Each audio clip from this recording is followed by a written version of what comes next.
The root causes of the state's structural funding gap are really multifaceted. 2 years ago when we did this work, we talked a lot about the impact of aging in the state.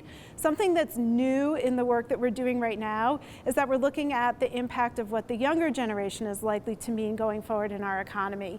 And some things that we're seeing which are very different about this 25 and under generation is, one, they're coming out of school with an enormous amount of student loan debt, more than any other generation before them.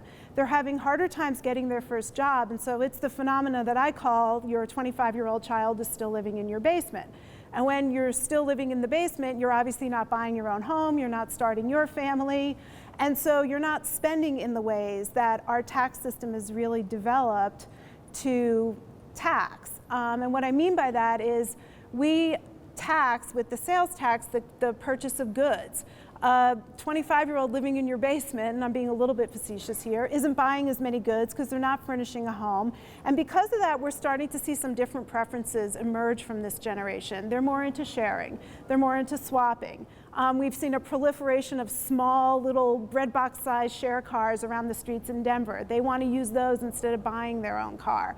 They want to buy on eBay and Craigslist. They want to couch surf when they travel. All of those things are activities that, although they add to economic activity, we don't capture them in our sales tax base like we capture when you go out and buy your own car or buy the new furnishings for your new home. And so we're starting to see a fundamental mismatch with this younger generation between the way they're behaving in the economy and the tax system we have that's really a leftover from the last century.